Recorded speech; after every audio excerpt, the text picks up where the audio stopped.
Here I am talking training, fueling, and performance during the menopause transition. What do hormones have to do with it? Spoiler alert. Everything. So for people who do not know me, this is a little bit about me. I wrote for Bicycling magazine starting in like 1996 or something like that. I wrote for about 27 years for Bicycling magazine. I was a contributing training and fitness editor there. I co-authored books, most notably for this talk, I co-authored a book called Roar, which was a women's-specific training and physiology book that came out in 2016 with this doctor named Dr. Stacy Sims, and she's like a pioneer in women's physiology. She coined the term women are not small men because we always just treated women like, even though we're completely different beings with completely different hormonal lives, like, oh, it must work for them too. And when that book came out, there was one chapter on menopause, and I heard from a lot of people that was not enough, and I was like, and then I hit it. I was like, they were right, they were correct, we need another book. So I got with Stacy, who also was hitting that period of time. She's like, those women were correct. I'm like, I know, let's get on this. So we came out with Next Level, and then in 2020, I launched the podcast called Hit Play Not Pause, and it's really been the best work of my life, if I'm honest with you. I hear from women so much that it has really made a difference for them and it's changed their lives, and that is very gratifying for me. Because when I hit it myself, I've been writing about women's health. I was a medical writer for many years, and I had no idea. I kept thinking, like, why don't people know this? Why don't people know this? All this stuff I'm going to talk about, why don't people know this? And it's just, and when you go into if you try Googling stuff, the advice that you tend to get is for the general population, which is fine, but the advice that they'll give you is you should exercise, and everybody here is like, yeah, okay, check, we got it. So there had to have been, I just was like, there has to be information for women who are already doing those things and want to continue just feeling like themselves on their bike, running, whatever they do, doing CrossFit. So it's been super successful. I have 3 million downloads so far just in the years we've been doing it. There was definitely a hunger for it. So in the meantime, I've been a USA cycling coach. I was a semi-professional mountain bike racer. I've gotten certified since in menopause specific training, MedFit, menopause, blah, blah, blah, all my credentials. So just a little bit about me. And what you're going to hear is drawing a lot from that book and from the podcast, because I've had the honor of interviewing hundreds and hundreds of researchers in this space, and we're learning more all the time, and it's actually quite exciting. I wish we were a little further down the line so we all had the information already, but we're getting there. All right, so I'm going to start real basic here and say, what is menopause? Because a lot of people actually don't know what menopause is. It is an idea. Like, oh, my periods are gone, right? But what is it? When does it happen? When you Google menopause images, that's what you get. Looks like a party, right? It looks like such a good time. And when I first put this together, I was like, oh, that's kind of funny. And like I've given this presentation in some form or another many times now. And now each time I look at it, I get a little more ragey, if I'm honest with you. I'm like, why is this okay? Why did we decide that women feeling this way, to the point that when you go on Getty Images, that's what you get. Women with fans, women looking miserable with fans. Why did that become acceptable? It makes me really mad. It makes me mad still. With this, and this is part of like, everybody in here is going to become an apostle or a disciple or whatever you want to call, and go forth and be angry too, and change things. All right, so let's talk about what is menopause. Menopause is it's actually just one moment in time. It is the day that you have gone 366 days without a period. Your ovaries have finally flipped the sign, put up the chairs, vacuumed the floor, and said, we're out of here. That's what menopause is. Average age of that is 51 or 52. But what we don't know about, and what people are finally talking a bit more about, is that doesn't happen like a coffee shop. It's not like the bar where they turn on the lights and it's like, yeah, it's done. Your ovaries go through years of transition where they're slowly shutting down. And that generally starts around 45, but increasingly research is showing that women can show signs of that in their mid-30s. as early as like 36. And the symptoms typically last from 5 to 7 years, which is long enough. Can I just say that? I sit in those seats at the Menopause Society meeting, and these experts will stand up there like, well, we used to only think that it lasted 5 years. And I'm like, that's 5 years of a woman's life. How can you say only? And now we know it can last a decade or more. So this is like a big deal in women's lives, and we need to be aware and we need to talk about it, because there's lots of stuff we can do, and that's what we're going to talk about here. But if you don't know, you don't know. And when I was 46 and I was waking up at 2:33 on the nose every morning feeling like the world was coming apart, I wish I would have known. Like it would have been good information to have. Because once I understood what I'm going to show you and that it was a hormonally driven process, I felt better even when I did nothing, right? Like, because I could wake up and be like, oh, this is my hormones, I know what it is, I'm not just losing my mind or coming undone, and it just sort of takes down the stress of it, at least once you understand the underpinnings of what's happening. So let's look under the hood. Like, it's way more than the end of your periods. So let's start. Your main ovarian hormones that orchestrate your menstrual cycle are estrogen and progesterone. I mean, there's lots of others, there's a whole chorus, but for this presentation, we're just going to talk about those. They do much, much, much, much, much more than orchestrate your menstrual cycle. Muscle growth, strength, and function. Estrogen is anabolic. I didn't know that. Did everyone in here know that? It's anabolic. It helps make and maintain our muscles. That's important to know, and it's important to have. It's responsible for bone remodeling. That's why bone, and I'm going to talk about this in a bit, but our bone density decreases up to 20% of our life's worth in the 5 years around menopause. And that's because of that hormone loss. So it's important to know that. Mitochondria function, the powerhouses of your cell when you're on your bike, the parts of your cell that are turning the food you eat into the energy to push your pedals, estrogen helps promote those. It helps promote the health of mitochondria function. This is going to go on and on and on, so you can take pictures of it. Vaginal health, estrogen helps maintain the thickness, moistness of the vaginal lining. That is important, obviously, for intimate activity, but also if you're sitting on a bike for, 2 or 3 hours, it's important for that too. Brain health, there's a lot of research going on with brain health right now. I just went to a symposium with this woman called Dr. Lisa Mosconi, and anyone who's interested, she has a book called The Menopause Brain, and she did MRI studies with women through the menopause transition, and the brain physically changes through the menopause transition. Like as estrogen declines, the brain is like, it starts lighting up, making more receptors trying to find estrogen, and it actually changes shape, and it changes how it uses energy. And that's, while we're in that process, some women go through like really bad brain fog where they can't remember like the name of the refrigerator, like they can't recall words. It's very common. It's your brain like physically just sort of changing because it's going through a withdrawal period, if you will. And what's kind of cool is you can see on the other side of it, the brain is like, okay, well there's, I don't have the stuff that I used to have, and it adapts to use other kinds of energy, and it just kind of rebounds. It's very, very interesting. But it's good to know because all that stuff that we're feeling during that transition with our moods and serotonin and all of that is a process of your brain changing. Helps manage blood sugar. Insulin resistance goes up, carbohydrate sensitivity becomes more common because these sex hormones also help with insulin sensitivity, they help with fat use, and that's why you see like fat deposition around the middle. Lots of women talk like, where did this belly come from? Where did this belly come from? Well, that belly is actually making a weak form of estrogen called estrone. So it's trying to produce more hormones for you as your ovarian hormones are dropping. That's what's happening there. I know they go on and on. I promise it'll stop soon. Inflammation. A woman I'm working on a book with right now called Dr. Vonda Wright. She was just on the Mel Robbins podcast. You can check her out.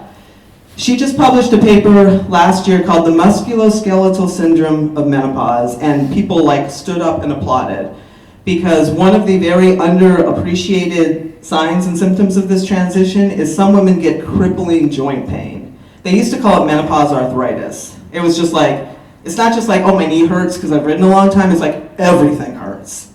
And my muscles hurt, and I can't recover, and I'm fatigued, and all of this stuff. That is a product of this inflammation because estrogen is anti-inflammatory. So, again, without like these people doing this research and like putting validation on what women are feeling, because so many times women would go to the internist, they'd go to the orthopedist, they'd go to all these places, and everyone would be like, well, your joints are fine, you know, because they don't see anything. But they're like, no, I really hurt. And because they're women, they're like, well, you're anxious, let me give you an SSRI, that'll help. I mean, it happens all the time.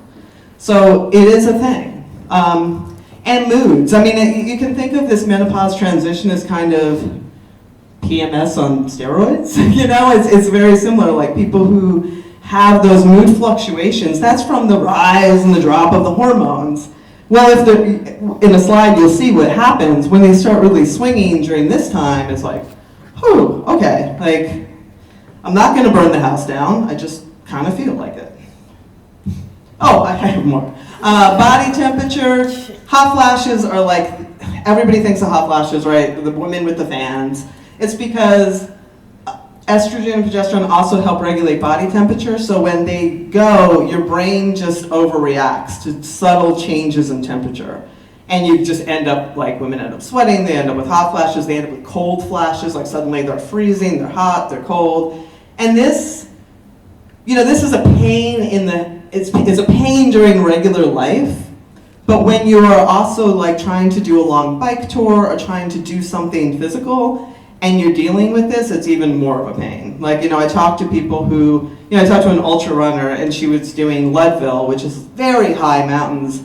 And she's like, I had so many layers and they were just constantly like on and off and on and off because it was just so hard to get her body temperature regulated. Appetite and activity. Estrogen helps regulate both food intake and energy expenditure. Endothelial function, this one's important too. We feel maybe like we need a little more time to warm up. That's not in your head either, because the lining of your blood vessels that kind of expand and constrict, you know, like when you start riding, everything opens up to let the blood flow.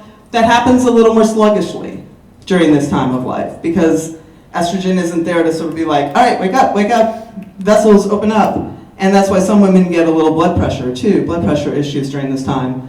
Little pro tip for cyclists, you can cheat the system by taking beetroot juice with nitric oxide, because that's a vasodilator.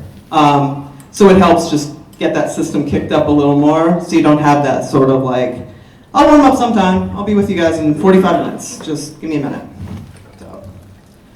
So that's just a snapshot. I could go on and on and on. Oh, sorry, I'm not done. I thought I was done. I'm not done. Next, I'm done. Connective tissue stability. They also regulate collagen, elastic fibers. This goes back to that musculoskeletal syndrome of menopause I was talking about. Women are more prone to injuries during this time because your tendons, your ligaments, all that stuff gets a little drier, and it's just more prone to injury. So that's good to know. Mobility becomes important. Warming up, taking care of your muscles and connective tissues becomes important. And pain relief. Like, progesterone is known to have pain diminishing properties. I once wrote a piece for Glamour magazine of like, the best time of the month to have a Brazilian bikini wax. You know, so, but yeah, never was really my answer. Like, never, not any day. But when your progesterone's high is really the answer. But anyway. All right, now, enough of that. So, what happens when those hard-working hormones during perimenopause? It looks a lot like that, or more specifically, exactly like that. So premenopause, you can look at the rhythmic, I mean, you have fluctuation, you have monthly fluctuation of those hormones, unless you're on a birth control pill and then everything is kind of dictated for you.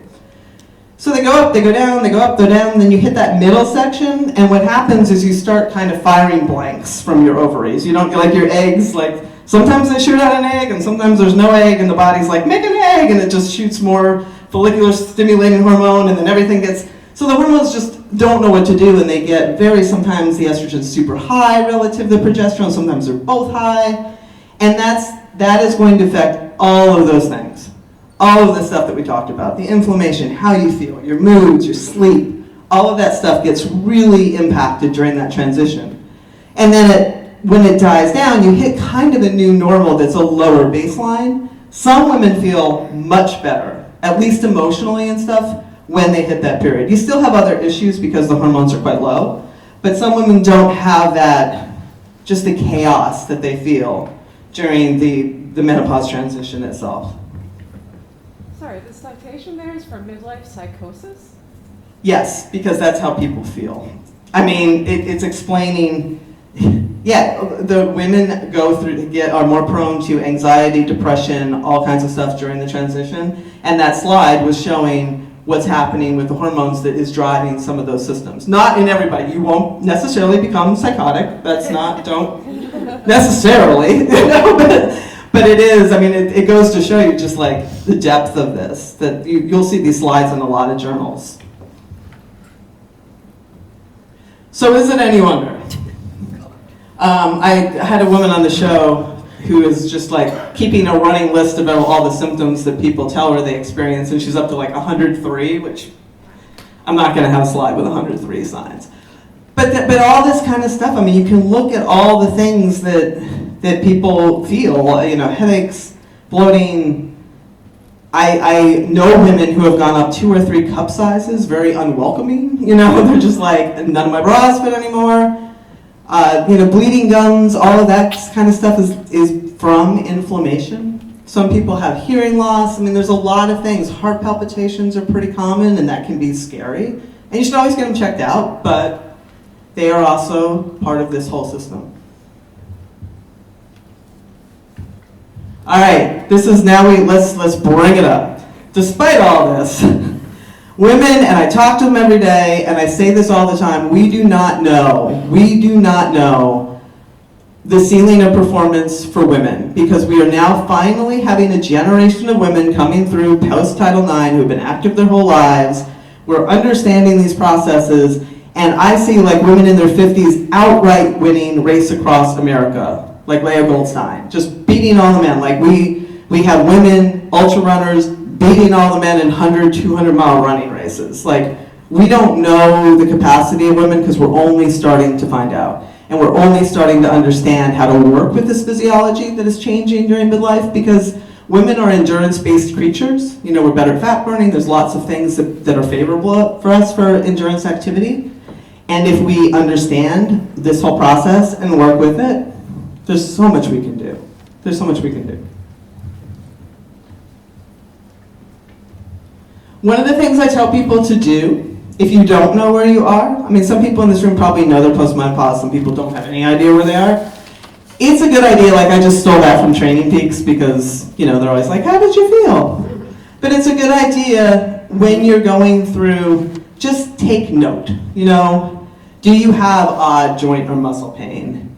Do you feel like I just don't feel like myself? Like that was kind of my first thing, like I just remember the day. I was in a stage race in Cuba, on my mountain bike, and I know how I feel going through punchy climbs, and I would just put my pedals down and the power was not there in a way that had never not been there before. You know, and like very shortly thereafter I looked at in the mirror, I'm like, where did all my muscles go? Because I've always been a very muscular woman. And that's that anabolic part of estrogen, right? I was losing my power and I was losing my muscle, and it became very evident, and it felt like it happened overnight, and a lot of times it can feel like it happens overnight, because if you go back to that slide, the hormones drop quickly, and those changes can happen relatively quickly. And I'm sure it wasn't 24 hours, but maybe in a period of 6 months to a year, you can be looking back at somebody, and I hear this all the time, like, what happened? Because it's a short period of time. Men in the room, you go through a little bit of a process, but the testosterone in both men and women declines, it just declines at a steadier, slower rate, right? It's like an off-ramp. It's not like a cliff, you know? So it's just like a nice little off-ramp as opposed to just falling off this table. So yeah, I mean, things change, but it's just slow. And it's happening in conjunction with age. You're like, oh, okay. But anyway, it's nice to keep track of all this stuff, because if you're starting to see these things, you can think, oh, okay, this could be related to hormones, and it's also just good to know what you're experiencing when you work with a medical practitioner, which we'll talk about in a bit too, to be able to say, this is what I do, this is what I'm feeling, and just being able to have as many receipts, as you would say, as possible. And it's important to take those symptoms seriously, because research is now connecting severe symptoms, and by severe I mean things that are disrupting your daily life. There are women that have like 19 hot flashes a day, like maybe more. Our hot flashes, nocturnal hot flashes that keep them up at night. Those kind of severe symptoms are being increasingly associated with chronic disease like heart disease and dementia. And it comes down to like the impact that inflammation is having on your body, not sleeping, which is not good for you, all of that stuff. Hormone therapy got a real bad rap about 20 years ago from a study called the Women's Health Initiative. And it's like, it causes breast cancer, it causes strokes, don't use it. I'm not going to go in, books have been written about this study. The long and short of it is the study was done to see if hormone therapy could help prevent heart disease in postmenopausal women. So they took women who were way past menopause, the average age was 63, and they gave them hormones, and lo and behold, those women did actually have worse outcomes. It wasn't dramatic, it wasn't as dramatic as it was sold, but it was enough for them to stop the study because it was clear that they weren't having benefit, that they were either not being benefit or they were having trouble. So they stopped the study, and this was a moonshot study, multi-million-dollar study this time. Headlines rang around the world, threw a whole cold blanket on hormone therapy for women and research in the area for 20 years, and that's criminal. So then they've gone back and they've investigated that, and they learned a lot from it. And what they learned is that when you are many years postmenopause, many years, more than 10, your body has, maybe you've developed some heart disease already, your brain has already gone through that adaptation period, and when you just pour hormones back into that system, the body doesn't have the capacity to deal with them the same way. Estrogen can also cause some blood clotting, and that's what was happening with the women who already had existing heart disease. So it is very safe, and it's very, very effective. And I highly encourage anyone who is having issues of any kind to have a conversation about hormone therapy, because it can be extremely useful for helping us maintain our bones and helping us maintain general well-being, sleep, all of those things that can just make your life better. Moods, don't be afraid of it is all I'm saying, and this is important, you won't turn to dust and die without it. Because there's this message that I hear, I don't know how much you guys hear, but I'm in the menopause world. And now there's a lot of influencers with millions of followers on Instagram literally telling women like, oh, you must use it or you'll end up in a home. And I don't think that's good messaging either, because there's many ways to take care of ourselves. What we need to think of is, think of your symptoms as an engine light, a warning light. It's your body telling you, hey, I need extra help. I don't have these hormones that used to do all these things for me, so you need to help me in some capacity.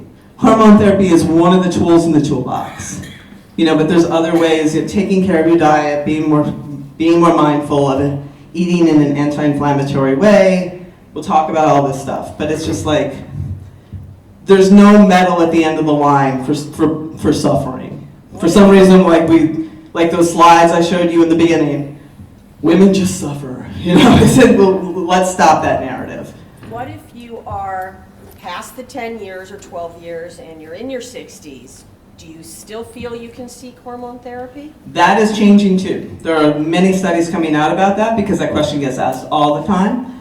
I just wrote about this, and what did they say? It's not as much your chronological age as your vascular age. So I mean, I'm 29. Then you're great. Okay. No. I mean, but very seriously, see your doctor, because if you don't have existing heart disease, yes, I know women in their 70s who have now been starting it for bone health and for all kinds of stuff, because, women lose a lot of bone, and a lot of women don't have that bone to lose. And estrogen is FDA approved for the prevention, not treatment, but for the prevention of osteoporosis. But there's no magic. 60 is the cut, you know what I mean? There's no magic age to it. At 60 is so different for every people. You've been active. It's worth a conversation. It's 100% worth conversation. And also because the estrogen that they use now is transdermal for the most part. Like this, the big study that they were doing all that was all oral estrogen from horse urine. It was Preformance. It was taken from, yes, pregnant mare's urine. That's what it stands for. We don't really use that as much anymore. It's available, but that's a long way of saying it doesn't do the first pass thing through the liver. It's a little safer, you know, for deep vein thrombosis and that kind of stuff. It's safer for clotting. So have the conversation, because the door is not shut. And who's the best doctor for that conversation? Great question. Let me get on another soapbox. Seriously. So this is a problem, and this is why you're all going to go and become angry apostles, right? Angry disciples. Menopause has not really been taught in medical schools. So a study as recently as 2019 found that only 6.8% of OBGYN, general practitioner, and internal medicine residents had any meaningful training in menopause. That's a whole generation of doctors, right? There's a lot of people who are not menopause informed. So I highly encourage you, if you can go to menopause.org, and they have a practitioner finder. That's menopause.org. And you'd be surprised, there's probably, because a lot of doctors, now that we are a multi-billion-dollar industry and there's money to be made, a lot of, there's a benefit to that, I guess. A lot of doctors are getting special training in it. So you can find a doctor who is the Menopause Society certified. And that at least means that they have gone to the work to take classes and to learn to take care of women in the menopause transition. I also, one of the upsides of the pandemic is telehealth and telemedicine, right? So there are a lot of companies like MIDI Health, Genev, you can go online and find them, who specialize in telehealth. They take insurance, telehealth medicine for women, and those doctors are fantastic. I have had really great experiences with talking with them and working with them, because that's all they do. They are deep in the research, they understand active women, so if you can't find someone through your normal channels, I highly recommend going that way, because at least you know you're going to be talking to someone who gets it. It makes me so upset, all the stories I hear. Like, I'll talk about this to a room of women, and then I hear from someone like, well, I went to my doctor and they said, you're too young for that. I hear that all the time. And I'm like, remember you can do this for 12 years? I mean, it can start, you're not too young for that. Or they just don't believe them, because there's this history of not believing women. We're just hysterical, as if we have nothing better to do. I have nothing better to do than sit in a doctor's office for 2 hours. Off the soapbox. But anyway, there is help. It can sometimes just be a pain to find it, but online is a good way to go if you can't find somebody. So talking about training, I give this talk to a lot of times. They're coaches, athletes, I never quite know exactly who's in the room, so I'm going to just talk to everybody. I'm just going to talk really broadly and ask questions as we go or towards the end. I'm just going to talk about sort of the big buckets to think about when it comes to training and performance when you're in the transition or on the other side, because it's all the same.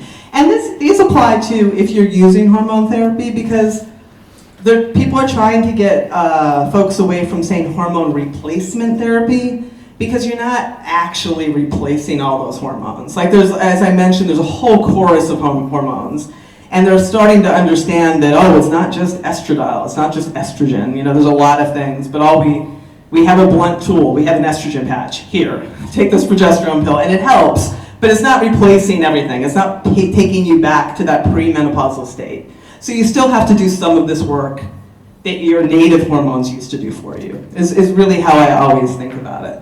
So specifically, we are going to look at strength, mobility, recovery, nutrition, and training. Place emphasis on power. Women can lose 10% of their appendicular, that's legs and arms, muscle mass during that perimenopausal period alone. And remember, when I said it felt like it happened overnight, I looked in the mirror, I'm like, where are my shoulders? I used to have shoulders. It's just, you lose that estrogen and the muscle goes. It becomes very hard to put on. 20%, I'm going to keep drilling this home, because we accept that women break. We accept that women break. We used to have a word for it, dowager's hump. Oh, women just slump over. we don't have to break. We can take care of our bones so we don't end up. This is another thing I learned from this woman, Dr. Von der Wright. I used to think, you hear a lot about women falling and breaking a hip, right? Most of the time, that's the reverse order. They break their hip under their own weight, standing in their kitchen and fall to the ground. We should all know that. Like, it's not about your balance, it might be, I mean, all those things are important, but a lot of women are doing nothing more than standing in their kitchen, and the weight just breaks the knob off the leg and they crash to the ground. And 30% of them will be dead within a year. And I don't want to be gloom and gloom, but we don't talk about this enough for women. We just don't. We also see as the muscle goes, everybody's experienced this in some form or another when they go through this, there's a shift in your body fat distribution. It gravitates to your middle because, again, that fat is making some weak hormones to pick up the slack where your ovaries have left off. So you see a gain of about an average of 5 to 8% of baseline body weight during this time. These changes can happen quickly, and I hear from women all the time they're devastated by them, especially active women. They're like, because no one believes them. They're like, I am riding, I'm doing all the same things, and you hear people say, well, you're probably just going to more cocktail parties. You're probably just eating more than you think. We're finally getting to the point where science is validating what women have been saying literally for 100 years. This is not the time when I talk to coaches, I'm like, especially men, I'm like, don't talk about race weight right now. Don't do that. Because all you're gonna do is have women try to starve themselves and exercise more, and it's counterproductive. Women you can concentrate on the power part of that equation. Lift and get strong. Lift heavy shit. I spent, and I'm sorry, and I apologize that every time I get on the stage, I wrote for Shape and Fitness and all those magazines, and I told you to lift 8-pound dumbbells, and that was wrong, and I'm sorry. I can't go back, but I can go forward, and I can tell you that that's crap, and I'm sorry. You lift more than that in the kitchen, right? If you have pets, you're picking up a dog, 40-pound bag of dog food. You're lifting, you can lift so much more than that. That's not doing anything to put on muscles. If you've never lifted heavy, this is the one thing I did. Remember, I came back from Cuba, I talked to Dr. Stacy Sims, we were talking about that book. I'm like, I can't write this book because I'm falling apart. She's like, you need to lift heavy, I don't know what that means.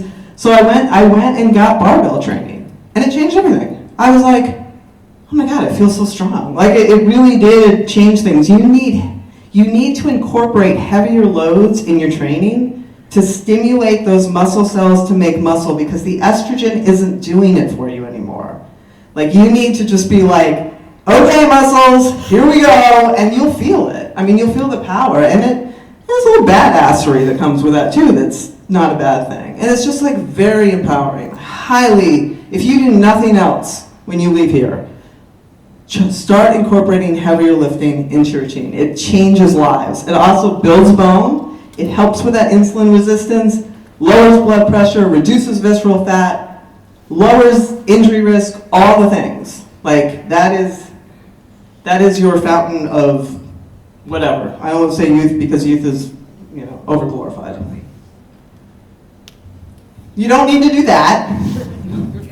But a little jumping is actually, going back to my Dr. Von der Wright, the orthopedic surgeon, even runners, a lot of times I'll talk to runners, they'll be like, well, I run, I don't need to jump. I'm like, that's, your body's kind of used to that activity, it's not stimulating bone the same way. But there's really good research just showing 20 jumps a day, little side to side, we don't do that a lot. There's a reason, when you have kids, they can't stop jumping. Well, they're developing their bones. They're naturally doing it. And then we kind of stop because we're developed, but when we start losing it on the other end, turns out jumping a bit like a kid can actually help your bones stimulate again. And again, doesn't need to be on that giant box, no need to scrape your shins on a wooden box, you don't need to do that. But just 20 kind of jumps, public jumps, it's really good for you. I just do it at the end of my training. Make mobility part of your plan. Those connective tissues need love. So I these are just a couple of resources I like. That's Erin Carson. She trains like all the world-renowned triathletes and cyclists and stuff. She's awesome. She has Mobility Mondays. They're free every Monday at ecfitstrength.com.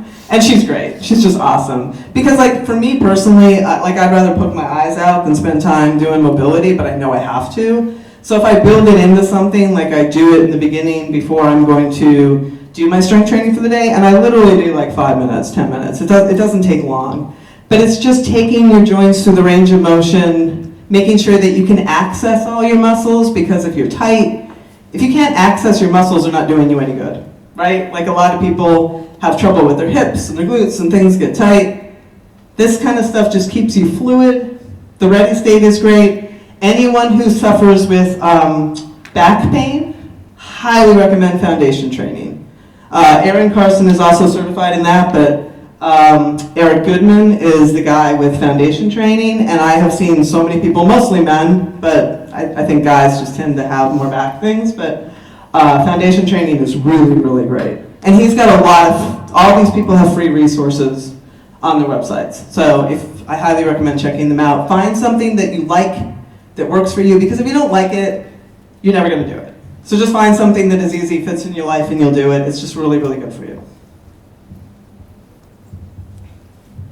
For people who are doing like actual structured training, like you're training for a bike tour, or you're training for a race, or any of that, it's nice. It's sometimes easier on your body as far as recovery and inflammation and all of those things if you spend a little less time in that I'm just going comfortably hard kind of effort, which is where a lot of people do most of their training. So doing easier rides, like coffee rides and spinning and just zone 2 kind of stuff, and then also doing really high intensity stuff to keep that part of your fitness strong, and spending less time in the middle tends to be where training works best for women in this transition. And I don't want to spend, I don't know that this is a coaching session, so I don't want to spend a ton of time on that, but it's just good to know. Recovery just becomes more important, and that becomes more important with age, too. Menopause also dovetails with we're getting older, we just need to take care of ourselves a little more. Stress management matters, and that's a little sneaky advertisement for Unpaved. My husband puts it on upstairs. He puts on a gravel race in Central PA called Unpaved. Highly recommend it.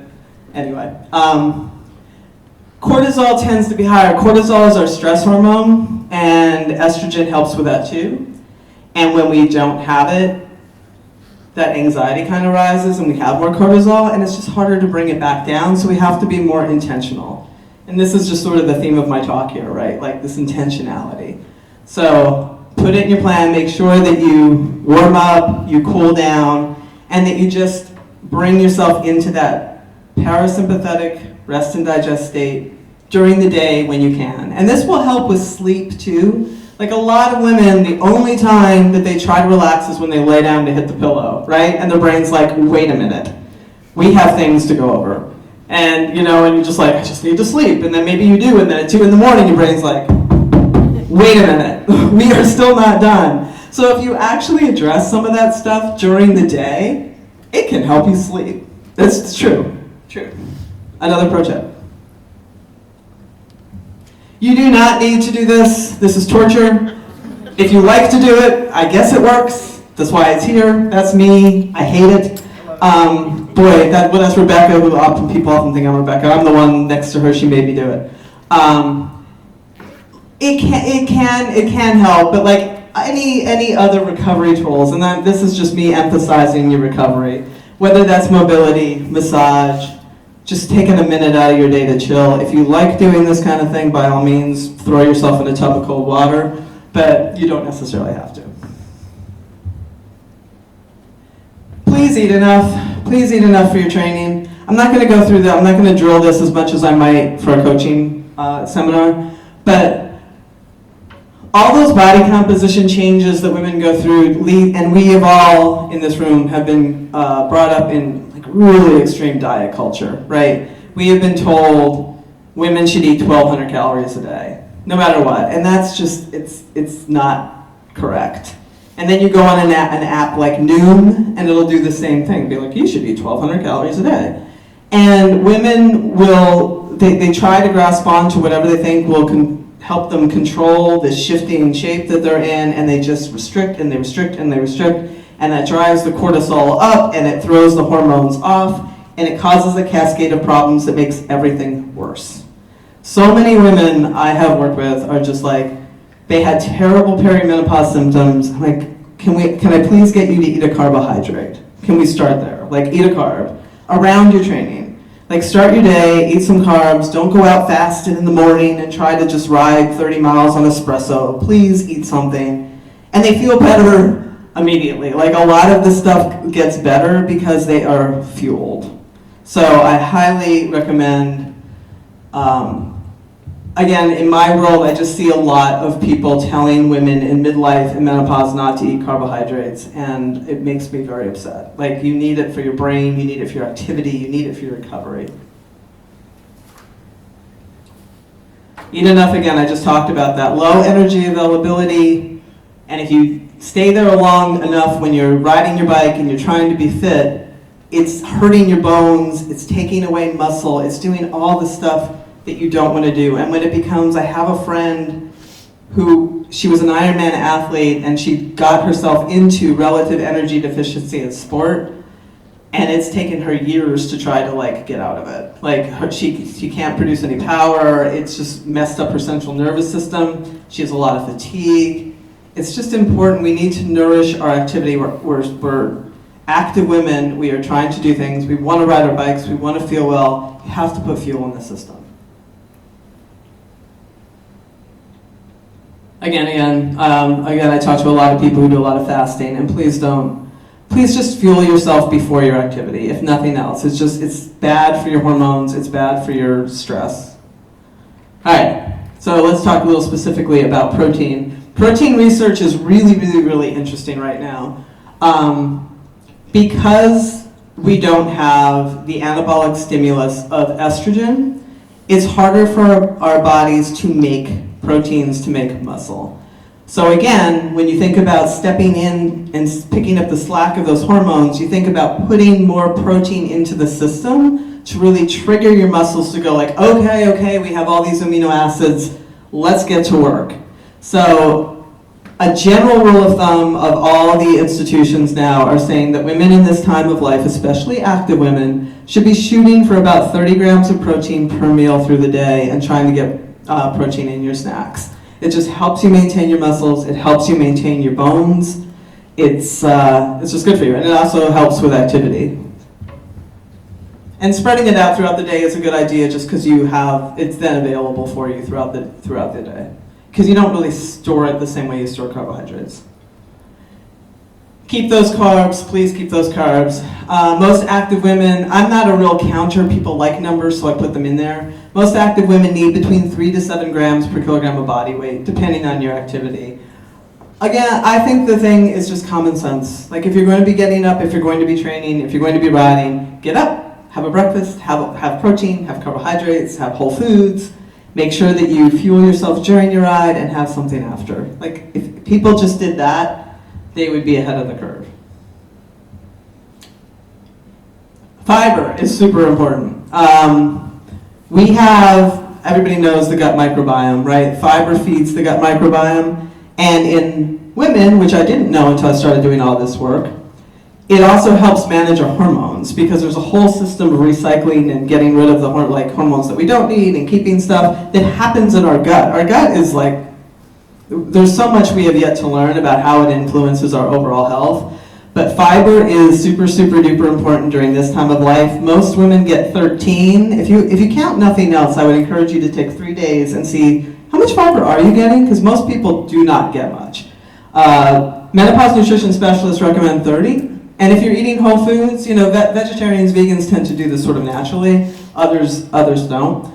But I highly encourage you to look into that and get enough, because it can help with all of these things. Managing blood sugar, managing cholesterol, improving satiety, lessening symptoms. It's really important. And you can track, I wear an Oura ring because I can actually see how some of this is working. I can actually see that when I am taking care of myself and doing these stress, recovery things, that I do sleep better. And I like gold stars. So I like to wake up and I like to see, oh, I got a good score, I did things well. Or I can see when things aren't going well. And it's just a tool to see how all of this is working for you. One of the things, this is just really a side note, a little geek note, is that these things, the trackings like the Whoop strap and the Oura rings give you heart rate variability scores, and heart rate variability is the time between your heartbeats. And you want that to be pretty variable because that means your heart is nice and responsive as opposed to like a metronome, where your heart is not as responsive. But with women, again, these things were designed by men, for men, with men subjects. Our hormonal fluctuations actually influence that in ways they don't yet sort of understand. So women sometimes get low scores and they're like, I feel good, what's up? And you actually are okay. It's just a byproduct of your hormone because the algorithm was not made for women. So there are people who are working on algorithms for women. They're not out yet because we're complicated creatures, which is why nobody studied us to begin with. But it's just a general kind of like, how am I doing? Is the stuff I'm doing working? And that is it. Like, most importantly, eyes forward. A lot of people spend time at this time of life sadly looking over their shoulder. I used to be able to do this, I used to be able to do that, and I used to, but you have so much life ahead of you, and there's so many things you can do, and then I just encourage people to ask themselves, like, what excites you now? Like, what do you want to do? Try something new. If self-comparison is really stealing your joy, then try something different. There was a time at which I was like, it was sad for me that I wasn't as fast as I was. That was a bummer. And I thought, okay, then just stop lining up for these same kind of races for a bit. And I went over and I went on a bike packing tour. And it was amazing. And I was like, look, my head is up and I'm taking pictures and I see things. And it's still hard and it's still satisfying. But it's just like another way of expressing this athletic thing that I like to do that isn't making me feel sad because I'm going, I'm not as fast as I used to be. All that stuff may change and that's okay. That's okay, follow that. Follow stuff that excites you. Don't feel like you need to do the same thing or constantly be comparing yourself. There's a whole world out there of ways that you can express your athletic cycling self that are very rewarding. And then if you want to go back and line up for a race, so be it. And if you don't, who cares, right? It's whatever you want to do. And that is it. That is all I have. Thank you so much for showing up.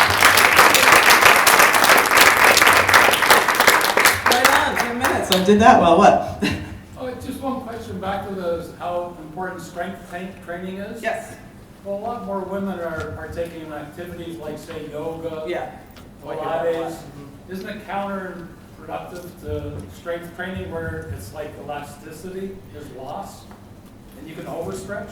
You can definitely overstretch. There's a thing. Like, a lot of people who are very good at being flexible gravitate towards yoga classes. That is actually a thing. Because, of course, we all gravitate to the things that we're good at.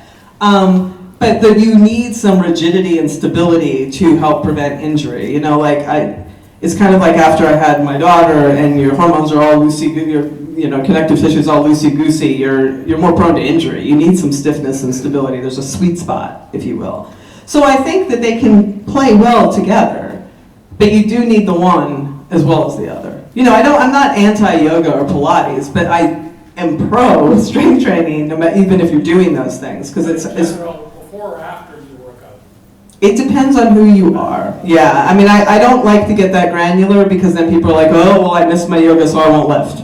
I'm like, don't do that. Whatever order, if you can do it, just do it. Yeah. I had a question about a multi-day bikepacking trip. Mm-hmm. So I know nutrition is really important, but when you're on these trips, it's really hard I know. to get what you need for recovery in between long days with lots of elevation. Do you have any? She's asking about multi-day bikepacking and trying to fuel and stay recovered. So the question would be, where are you ending up? Do you have what's the food that you have access to at the end of the day? Because you can just go to the very simple things. Chocolate milk had a big, PR campaign for years for a reason. It does work, but you're just looking for trying to put hydration, protein, and carbs back in your system kind of as quickly as you can, just because when you get off the bike, your muscle stores are wide open and they're very ready. The enzymes are ready to be like, okay, we're going to put this right in your muscles. We're going to start repairing. We're going to start repairing. So generally, people get really hung up about the recovery window. Day to day, when you're not doing what you're doing, it doesn't matter as much. But when you're doing what you're doing, it does help to try to get stuff in quickly if you can. So do you have access to things? Or are you carrying literally everything? I'm gonna carry everything. You're carrying everything. Do you have, this is where powders are your friend. Finding a protein powder, a recovery shake. Like, I would go like Scratch makes a horchata one that is delicious. High sugar, don't have that like off the bike because it's a lot of sugar. But for that kind of situation, that's what you're looking for. Something that is just like very, Tailwind makes one, Scratch makes one, and they are for those kind of circumstances. And they work quite well. I've used them in those circumstances. They make a difference. I was thinking about that I'm going to need a recovery drink. Yeah, no, that I would go that way. Because you always end up a little dehydrated too, so that's checking a lot of boxes. Okay. Yeah. Yeah. For somebody who might not be as familiar with the term recovery, can you define what recovery is and then how that would change from perimenopause to postmenopause? Yeah, that's a good question because recovery really is just your ability to go again, right? You're just like the system's being, because when you do a hard anything, hard ride, blah, blah, blah, you've damaged your muscles a little bit, you've taken all the storage out of the pantries, the cupboards are bare, there's no fuel inside them. So what recovery really does is muscle protein synthesis, so it's starting to repair those muscles, so they can go again, and it's putting food back into the stores. It's putting glycogen back into your muscle stores so you have it to go again. So what you're trying to do, and you're bringing also down inflammation to a point, because you also are a little bit inflamed, and that makes you feel kind of like loaded up and stiff and sore. So you're trying to take care of all of that and bring it back down as fast as you can, so you feel better, and you can get up and ride your bike the next day. And with these hormonal changes, as for all of those reasons, because inflammation is harder to manage, because muscle protein synthesis is harder, all that thing, that does become more of a job, if you will. Like, when you're younger, you've got those hormones picking up some of that slack for you, doing some of that work for you. As that hormonal life changes, and with age, that process just becomes more important to pay attention to, if you will. Does that answer that question? Yeah, and can you talk about the difference between recovery means making sure your muscles are ready to go the next time, but the difference between perimenopause recovery and then postmenopause recovery? They're very similar. Okay. They're- So eating a lot afterwards? Yeah. Eating your protein, eating your carbs, getting your hydration. They're very, very similar through and beyond that transition. Whether or not you're on hormone therapy, all of that, because age becomes a factor too. So even if you're past that hormonal craziness, you're bumping up against something else that is making those processes harder. So it is really, the picture looks pretty much the same. The picture looks almost identical. It's a mirror image. It just becomes more important to be intentional and try to do it as quickly as you can if you are doing back-to-back kind of things. You have a little more grace, a little less urgency, I guess, if you're not doing back-to-back things. But if you are trying to do a bike tour or something, I do kind of encourage people to try to get on it because it helps accelerate it. Does that make sense? Okay. Yes? When you speak about hydration, are you also including electrolytes? Yes. Sodium, especially. And that is such an individual thing because it's not just how much you sweat, how much sodium are you sweating? And that changes not only from you to me, but also as we go through the year, right? Whenever you go on a ride, that first hot day, and you look around and everyone's just covered in salt, their bodies just haven't quite adapted yet to that heat, they're just shedding salt. As you get more adapted to it, your body retains that a little bit better, but some people just dump tons of sodium. And you can get tested for that, but most people just know. If you tend to have crust on you, you're a salty sweater. When you're out on a bike kind of thing, and if it's hot, 200 to 400 milligrams an hour is probably a good thing to shoot for because it's hard to I mean, you need those, your electrolytes are kind of like your spark plugs. Like some people think they're bonking on a bike, and they're actually just low on electrolytes. You know, they've actually just got behind on that. So that's an excellent question. I know a lot of people that just put a little salt in their water right at the beginning of the day, just to help with that kind of daily hydration. Is potassium also helpful? It is helpful. I'm more careful about talking about putting that in your bottle because you can overdo that. But bananas, potatoes, you know, making sure that you're having a nice potassium-rich diet is also a very good idea. That's why potato chips are magic on a long ride, because they have everything you want. Yes? Just along those lines, her question about recovery, I've never been a competitive sports person, but I like to challenge myself. I have. So is there a guideline that we can find somewhere, like how, you know, because a lot of times we're like, I need lots of protein because I'm doing a workout, but when do you really need the extra stuff? You need the extra protein all the time. Yeah. That is irrespective, because it is actually, there's so much fascinating research on protein, and masters, athletes, and regular people, and older people, like older, you know, 90-year-old people. But they just did like a fascinating study on postmenopausal women, I think, and I'm not going to remember all the details, but that where they overfed them protein, and they actually didn't gain weight, but it helped with their muscles. Like we need more protein than the RDA was designed to avoid deficiency.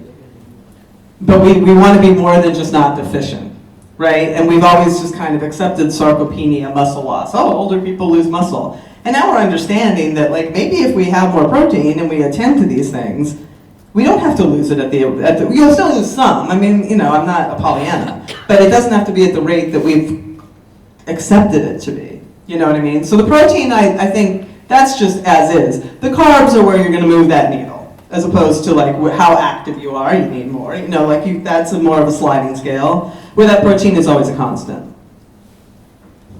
Yes. Question. I started hormone therapy in that time that's Yeah. recommended, and my regular doctor, who is definitely not menopause trained, he's like, okay, so how long are you doing this? And I think it's forever. You don't ever have to go off of it, Yeah. unless something happens where it's if you have some kind of pulmonary embolism, you know, like you have some kind of thing that happens that is a contraindication to it. But they used to say, the guidelines way back in the bad old days when they had that study, lowest dose, short amount of time. And he might still be operating off of those ideas. But the most recent guidelines from all of the menopause societies around the globe say that a woman does not have to go off it at any particular time in her life. You can stay on it. And they can slap a patch on you at the crematorium if you want. Like it doesn't, go as you will. So yeah, don't worry about it. Oh, yeah. I can ask another. Right under the wire. When you say lift heavy, like how heavy is heavy? And are you? That's all relative to whatever it's 6 reps or less. Okay. So you don't have to go to you don't have to go test your 1 rep max and but it should be, within that 4 to 5 repetition range is heavy. Like that is heavy lifting. Like you could not lift more than 6. But that you need to work with somebody. I can't tell you in the quote, like, you look like you could do 175. I don't know. But that is the answer to that. And would you expect that to increase? Like would you? To a point. Yeah. I mean, it's not gonna, to a point unless you start taking steroids. At some point you're gonna hit your max. But the heavy lifting, and that's a good, I should specify. When I talk about lifting heavy, I don't mean that you need to do giant bicep curls with very heavy weights. I'm talking about putting the stress on big muscles like your legs. So deadlifting, squatting, leg pressing, that kind of thing, just to give that real stimulation to your whole body muscles to we need to make some strength, we need to make some power. But it is such an individual thing, so working with someone is really the way to go to figure that out. And I am at the top of the hour, so thank you.